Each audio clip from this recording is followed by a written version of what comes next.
Good morning, students. This is class 11, subject chemistry, chapter 6, thermodynamics, and lecture number 7. So, these are the topics of today's lecture: enthalpy and spontaneity, entropy and spontaneity, and then Gibbs free energy. You are already familiar with the term spontaneity. What is spontaneous process? Spontaneous process is a process which happens by itself. Like, for example, waterfall always flow in the downward direction, right? So it is a spontaneous process. Or fall of a stone on the ground, it will always be in downward direction. That is also a spontaneous reaction. Now you will find out all these spontaneous process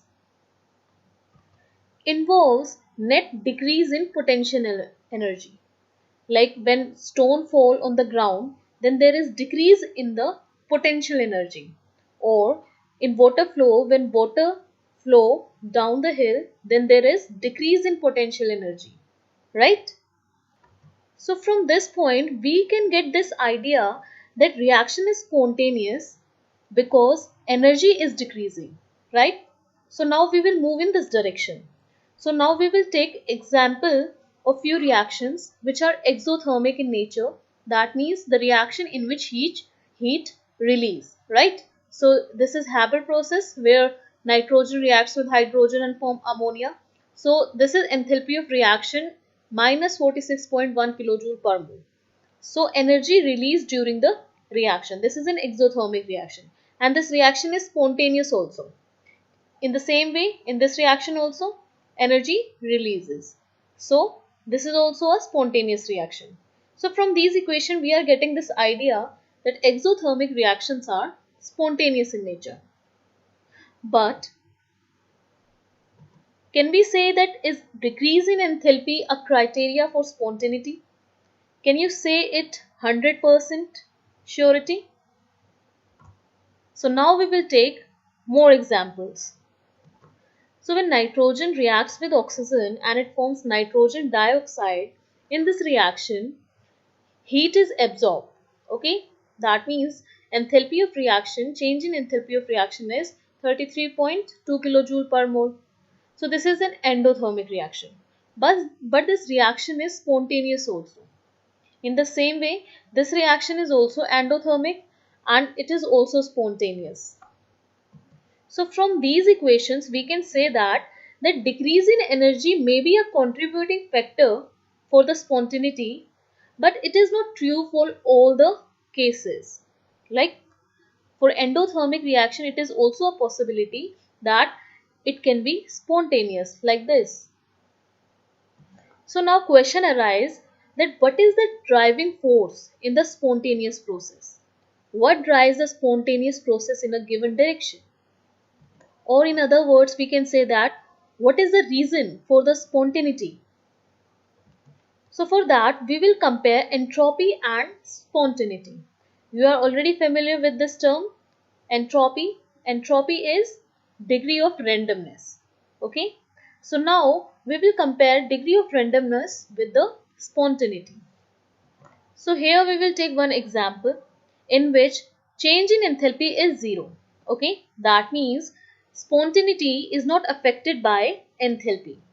So now that means there is another factor which is affecting spontaneity. Okay. And that factor is entropy. Okay. Entropy, you know that what is entropy? It is degree of randomness. Greater the movement of particle, or we can say greater the randomness or disorder of the particles, higher will be the entropy.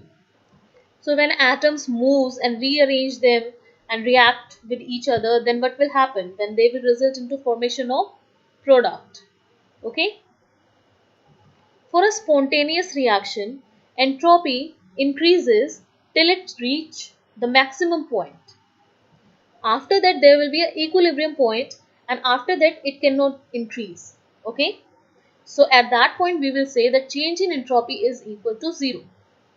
So in a spontaneous reaction, if enthalpy is not affecting the spontaneity, then this is also one of the factor which affect the spontaneity, that is entropy. And there are many reactions which are affected by both enthalpy as well as entropy for their spontaneous nature. But still there is one thing that is missing. Okay? Apart from enthalpy and entropy, there is one more thermodynamic factor which affects spontaneity. And that thermodynamic function is known as Gibbs free energy. Okay? What is Gibbs free energy? Gibbs free energy is the total useful work done in a chemical reaction. It is represented by capital G, and equation of Gibbs free energy is delta G is equal to H minus Ts, where H is enthalpy, T is temperature, and S is entropy.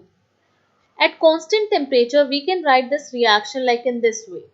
The change in Gibbs free energy of the system is equal to change in enthalpy of the system minus T delta S, because temperature is constant. Okay, you can write this reaction like in this way also.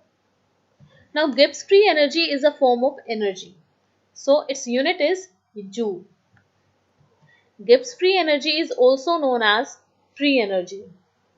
So here we will do one derivation. Here, if a system is in thermal equilibrium with the surrounding, then the temperature of surrounding is same as that of system. Okay. Now we will say that energy of surrounding is increasing. If energy of surrounding is increasing, that means energy of system is decreasing, right? And this increment and decrement is same. So here can we write this equation that total entropy change is equal to entropy of system, that means change in entropy of system plus change in entropy of surrounding. Now what is formula of entropy? It is heat by temperature, right? So we can write this like in this way, delta T surrounding by T, and here for system we will write minus delta H system divided by T. Now why we are taking negative sign for the system entropy and positive sign for surrounding entropy? Try to answer this question. Why we are taking these signs?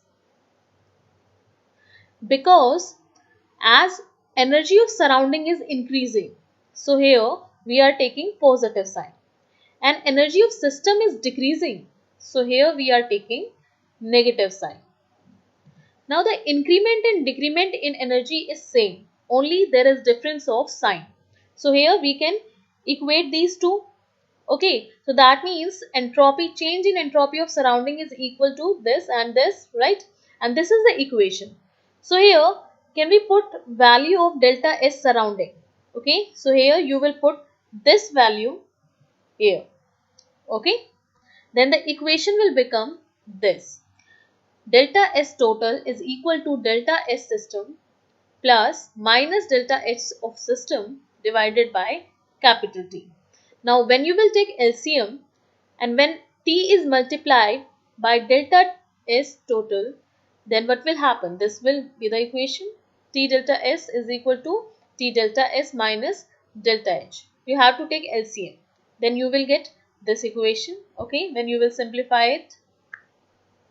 Now equation of Gibbs free energy is this. Change in Gibbs free energy is equal to delta H minus T delta S.